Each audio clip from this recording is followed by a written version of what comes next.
Deus seja louvado. E aí, pessoal, como é que vocês estão? Tudo bem? Espero que esteja todo mundo bem aí na graça de Deus. Mais um dia fazendo um vídeo aqui de ex-ateu. Bem-vindo ao grupo. Não é grupo, é que eu fico falando nos grupos e acabo confundindo. Bem-vindo ao canal aí, mais um ex-ateu. Então, pessoal, acho que já tem mais umas 2 semanas também que eu não faço vídeo, né? Eu vou melhorar isso aí, Vou tentar fazer isso aí miseravelmente uma vez por semana. E um monte de assunto para falar, como sempre, né? Muita coisa. Quero não ser muito utilizar de muitas delongas, não quero ficar fazendo um vídeo muito longo. Tava com muitas ideias na cabeça. Queria falar sobre Deus e a ciência, e toda a falácia da ciência, que Deus não existe e tudo. Então, sempre voltado aí mais para essa atenção aí dos ateus, né? Então, como eu fui ateu durante muito tempo, então eu fico batendo sempre nessa tecla aí, mas obviamente que não é só para os ateus, né? É para todas as pessoas que, às vezes por uma razão ou outra, você dá aquela desfalecida na fé, né? Você fica meio, será que está certo? Será que não está certo? Será que Deus está me ouvindo? Não está me ouvindo? O que está acontecendo? E a gente tem visto e ouvido aí diuturnamente um ataque incessante, né, sobre as escrituras. Então eu vi isso um pouco na minha época, não tanto, não tinha tanto na minha época, mas agora mais ainda, né? Então a gente vê com a divulgação da internet uma quantidade de ataques às escrituras assim monstruosa, né? Então você vê todo tipo de bestialidade, né? Desde o ateu que tenta provar por A mais B, como eu fiz, que a Bíblia está errada, as escrituras não, não, não condizem com a realidade, como alguns que tentam simplesmente criar um demérito, né? Um demérito de que foi só um livro histórico e nada mais. Obviamente, eu queria fazer vários vídeos, e eu vou fazer, se Deus assim permitir, eu vou fazer vários vídeos, né? Para mostrar todas as evidências de Deus, né? Então, as evidências estão aí, né? Todo dia você vê a evidência de Deus. Então, por exemplo, eu estou olhando aqui, eu estou ouvindo o cantar dos pássaros, eu estou vendo aqui as plantas dançando aqui ao sabor dos ventos aqui na minha região. Então, um dia de sol maravilhoso. Então, você vê todas as consequências de uma obra inteligente. Isso é tudo uma consequência de uma obra inteligente. Ponto final. Ponto final. Aí eu perguntava, dá até vergonha de falar, né? Eu fico até com vergonha de falar que fui ateu. Isso beira o ridículo, né? Beira o estúpido. Aí você, mas cadê o Criador? Né? E você, com essa falácia, com essa conversinha sem causalidade nenhuma, sem razão nenhuma, chegar à grande conclusão, né? Que é como usa como é que diz? É como diz a ciência, né? Você vai usar o método científico para explicar alguma coisa, então você vê o problema, aí você vê como é que fala? Você formula uma hipótese, você faz uma experiência e você conclui, entendeu? Então todos esses são os passos que você vai utilizar para a ciência que sabe tudo. Sabe, pô, poxa vida, sabe nada, meu, não sabe nada. Você olha assim, o problema, vamos lá pelo problema. Tô até mudando de assunto, não tem nada a ver uma coisa com a outra, né? Mas deixa eu só concluir só esse raciocínio e eu volto depois para as escrituras aí. Você pega lá o problema, Deus existe, né? Deus existe, então aí uns vão falar, não, mas tem outras particularidades aí dentro do método científico. A observação, né, que seria o problema aí, né? Deus existe é a pergunta. Aí o problema, esse aí é o problema, né? A observação. Você consegue observar a Deus, filhão? Você consegue observar a Deus? Você não consegue observar a Deus. Não tem como você observar. Fase 1. Fase 1. Estou falando a fase 1 do método científico. Pula. Ele tem 4 fases, certo? Ele tem 4 fases. Você tem o problema, você tem esqueci de novo, como é que chama? hipótese, você tem a experiência e você tem a conclusão, certo? Dentro desses quatro quesitos aqui, o primeiro você já pulou. Então, problema, já não dá para resolver esse problema. Qual que é o problema? É Deus. Existe ou não existe? Dentro dessa condição aqui, é observável? Vamos observar para ver, né? Vamos lá observar para ver se dá para a gente anotar alguma coisa, que é para a gente pular para a segunda etapa. Você tem vou observar para pular para a segunda etapa, né? Que é a hipótese. Ó, vamos observar, pode ser que seja isso, pode ser. A hipótese nada mais é do que um grande achismo, né? Ah, eu acho que é isso, eu acho que é aquilo. Um cientista fala, eu acho que é isso, eu acho que é aquilo. É o grande achômetro da ciência, né? Eu acho que é isso, eu acho que é aquilo, papapá, papapá. E aí você vai achando, né? E aí você põe um nome bonito de hipótese, e aí dentro dessa hipótese, só que, como é que você vai formular a hipótese se você não conseguir observar? Aí não dá para fazer a hipótese. Aí vamos para o terceiro passo. O terceiro passo é a experiência. Vamos experienciar. Vamos fazer uma experiência, então. O cientista, ele observou, mas toda hora eu esqueço. Ele observou, ele tem o problema, ele observou, ele fez a hipótese, agora ele vai para a experiência, em todos os aspectos de metodologia científica. Para você estudar alguma coisa, você vai ter que fazer esse passo aqui. Vamos experienciar. E agora, como é que eu vou experienciar? Se eu não tenho problema, não consegui observar, não consegui fazer a hipótese, né? aquele trabalho teórico, o achismo, pode ser isso, pode ser aquilo outro, não achei. A experiência, pula os 3 passos. Quarto passo, qual que é o quarto passo da metodologia científica? Conclusão. Então, vamos pular esses 3, conclusão, Deus não existe. Então era isso que eu usava. E aí você olha e fala, meu, você tá louco, meu? Você enlouqueceu? Você usou os 3 passos primordiais, que é para você chegar a uma conclusão, aí você pula tudo e você fala assim, não, Deus não existe. Isso é loucura, né? Isso é uma completa loucura, né? Quase que uma insanidade. E, infelizmente, a gente tem visto isso aí, bastante jovens pulando aí, né? Você até pergunta, sabe o que é a ciência, meu? Sabe o que é a metodologia científica? Como é que se utiliza a metodologia científica para você chegar a uma conclusão? Que isso aqui, cientificamente, é isso aqui. Né? A maioria das coisas a gente utiliza aí por consenso, né? É um consenso. Que já é um paradoxo, né? Você fala em consenso científico, já é um paradoxo. Você já não poderia utilizar nem isso aí. Mas você vai formular lá várias condições dentro de um aspecto de maioria. Vou dar um exemplo grotesco, bem extremamente chulo. De 100 hipóteses, 90 deram certo. Então, está provado cientificamente que isso aqui é isso aqui. Mas e os outros 10%? Não, os outros 10% a gente não vai levar em consideração. E tudo é assim. Tudo é assim. Se você for estudar a fundo, qualquer coisa é assim que você for estudar.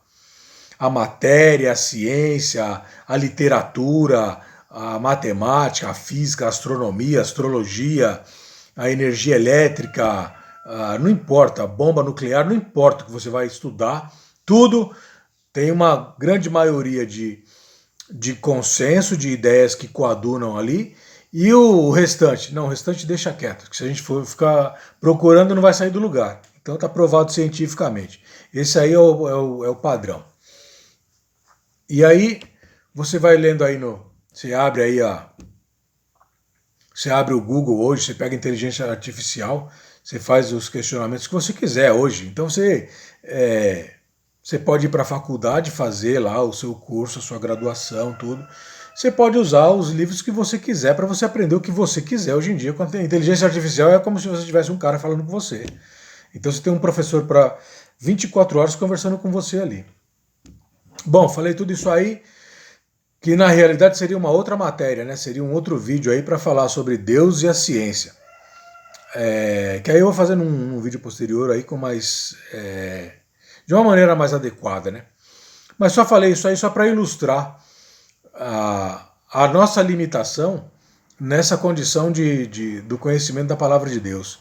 Então as pessoas estão tentando descreditar as escrituras, né? E eu vi aí, já conversei com muita gente de diferentes religiões, adoro conversar sobre esse assunto com diferentes pessoas do ciclo dos meus amigos, e aí pesquiso também na internet, vejo o pessoal discutindo, a ponto deles querem agora dizer que a Bíblia já não é mais a palavra de Deus. Então a Bíblia já não é mais a palavra de Deus. E você olha e fala, não, meu, a Bíblia é a palavra de Deus. Tudo o que você sabe, até os dias de hoje, você só sabe por causa da palavra de Deus, por causa da Bíblia. Então, o próprio Cristo, né, eles querem desvalorizar a Bíblia como se, por exemplo, na época dos essênios, na época dos primeiros apóstolos, né, dos 12, depois dos 70 e assim por diante, até o século IV aí, a Bíblia não tivesse valor, entendeu? Mas é exatamente o oposto, exatamente o contrário. A Bíblia existe desde que o mundo é mundo, então você, miseravelmente são 3.500 anos. Você pega o livro de Jó, o livro de Gênesis, o livro de Levítico, Êxodo, Levítico, Deuteronômio, você em torno de 1.000 a 1.500 anos antes de Cristo. Você pega com mais 2.000 anos agora, você tem 3.500 anos de história da palavra de Deus se falando e se concretizando. E o detalhe, se mostrando absolutamente atemporal, né? Atemporal. Então, quando você diz assim que quando alguém diz assim que a Bíblia não é a palavra de Deus, você está refutando o próprio Cristo. Você está tentando refutar. Ninguém vai refutar, né? Obviamente. Mas você estará tentando refutar o próprio Cristo, né? Você vai lá em Mateus 22, 29, ele fala assim, por que errais? Imagina a bronca, hein? Errais por não conheceres as Escrituras e nem o poder de Deus. Então já está falando ali. Errais por não conhecer. Que escritura que ele estava falando ali? O Cristo, Jesus Cristo. Estava falando de que escritura? Se não me falha a memória, o primeiro livro lá, o Mateus, depois Lucas. Então começa a ser escrito no ano de 48 a 64 a 68 e depois em 98, que vem Apocalipse com João mais uma vez. Então, não tinha o Novo Testamento. Mas e que escritura que Jesus Cristo estava falando? Errais por não conheceres as escrituras. Que escritura que ele estava falando? Ele estava falando de a escritura futura. Vocês estão errando porque vocês não conhecem a escritura futura? Não, já tinha uma escritura. Já tinha uma Bíblia. A Bíblia já estava lá, certo? A Bíblia já estava lá. Então, errais. Por que nós erramos? Todos nós erramos. Porque você não conhece a escritura nem conhece o poder de Deus. Ponto final. Aí, e depois, mais além, aí em João, que aí foi escrito lá em 64, 68 depois de Cristo, que eu não me recordo a data agora exatamente. Depois eu vou fazer um compêndio aí só para falar sobre a nomenclatura e as datas dos livros, né? Essa compilação dos livros aí que tem na história, mais ou menos, né? Ninguém tem certeza absoluta, mas uma certeza é óbvia, que existe uma força tão grande, tão avassaladora, tão gigantesca na movimentação das escrituras, que ela está aí até hoje. É o único livro.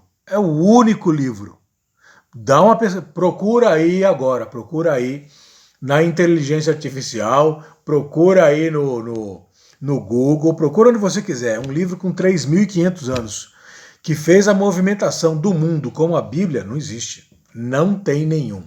Pode vasculhar onde você quiser. Tem até um livro aí que os caras falam que é mais antigo do que a Bíblia. Tem 4 folhas. É um livro de 4 folhas. Você tá de brincadeira, mano? Um livro de 4 folhas. Que tem, sei lá, acho que 3.000 não sei quantos anos. Tá ali também, né? Tá par e passo ali com a Bíblia. E você vai fazer uma comparação com a Bíblia, e a mudança, esse livro aí de 4 folhas aí, que ninguém, não vou nem falar o nome aqui, uma que eu não lembro agora, e outra que a maioria do pessoal também nem conhece, mas a Bíblia, meu chapa, eu garanto para você, hein, o mundo inteiro conhece. Se você gostar, você conhece. Se você não gostar, você conhece também. Então a gente vê aí países aí, né, fechados aí como Coreia do Norte, China, outros países por aí que não aceitam o cristianismo e não coadunam com as ideias de Cristo e querem extinguir a, a pregação cristã, eles conhecem a Bíblia, né? Eles conhecem. Falam, meu, não traz esse livro para cá não. Não traz esse livro para cá não, que vai dar o que falar, vai dar dor de cabeça.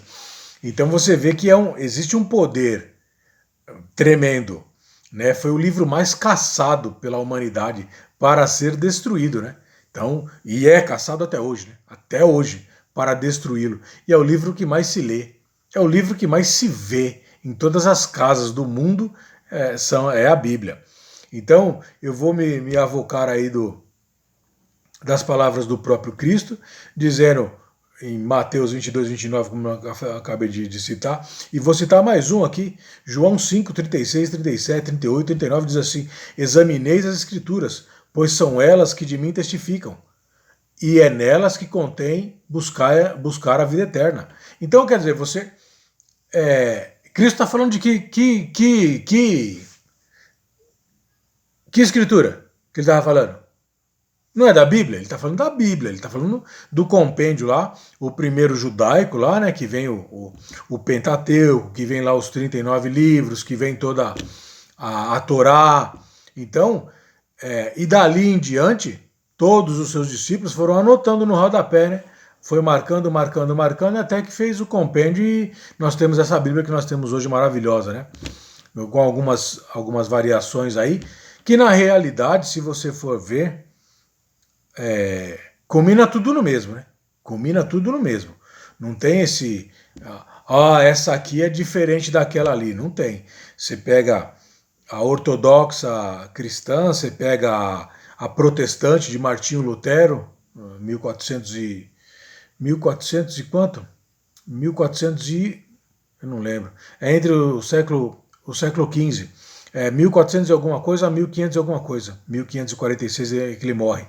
Ele nasce em 1400 e alguma coisa e morre em 1500 e pouco. Depois João Calvino, 1509 a 1564, se eu não estiver errado. Então você pega essa literatura dessa época, né, do século XV, e você pega a ortodoxa do século III e IV e a romana do século IV e V e III, e você pega todas elas e você faz um compêndio, você lê, você vê que a mensagem é uma só.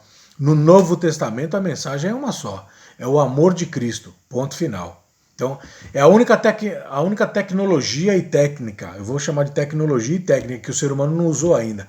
Amai-vos uns aos outros como eu vos amei, o Cristo disse. Depois ele falou assim: amem-se uns aos outros como a si próprios.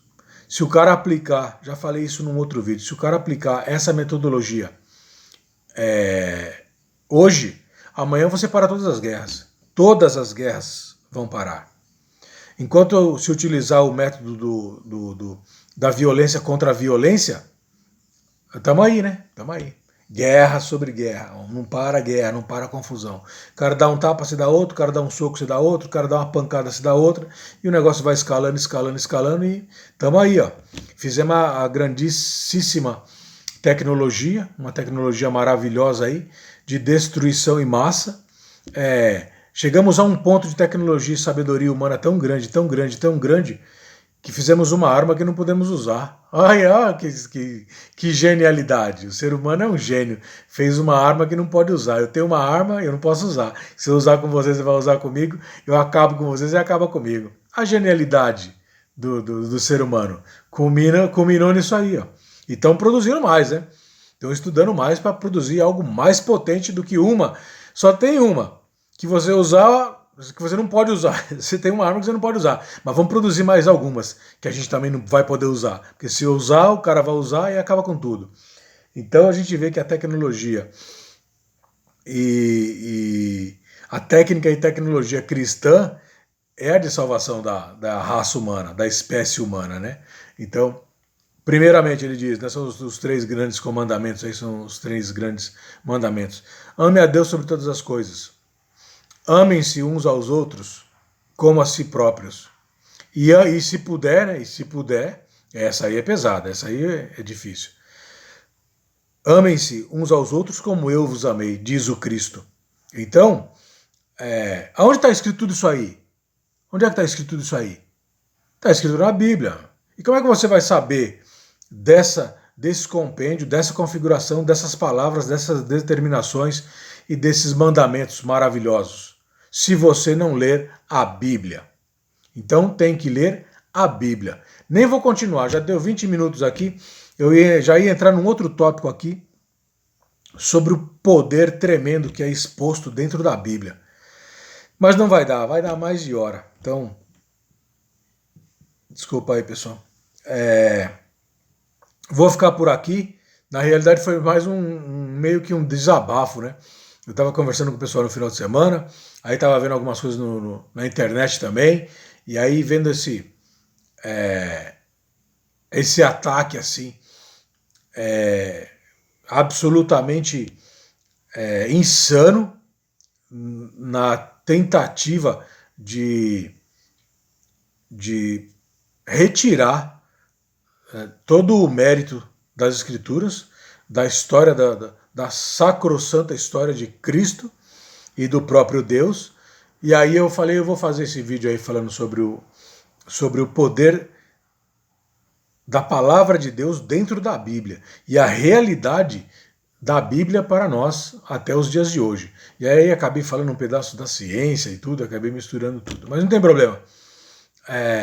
Importante é que foi enviada a mensagem aí, e eu presumo que ficou mais ou menos claro. E aí, conforme o tempo vai passando, a gente vai melhorando essas ideias aí. Na realidade, seriam dois tópicos absolutamente não distintos, né? São conectados. Mas que daria uma amplitude diferenciada. Daria uma amplitude diferenciada. É o mesmo caminho, mas com amplitude diferenciada, tonalidades diferenciadas. Tá bom, pessoal, é isso aí. Deus abençoe vocês, fiquem com Deus. Um prazer enorme ficar fazendo esse vídeo e tendo esse bate-papo para colocar os pingos nos is aí, principalmente aí para os ateus, aqueles que são, que eram ou que serão, e que possam ver esse vídeo e vai formulando novas ideias aí sobre a causa primeira e a finalidade última, minha, sua e de toda a humanidade. Então, não existe uma possibilidade de você ter um efeito inteligente com uma causa estúpida, ou uma causa aleatória, uma causa insana. Então, há necessidade de uma causa inteligente para um efeito inteligente. Beleza, pessoal? Deus abençoe, fica com Deus. A gente vai se ver aí no próximo vídeo aí.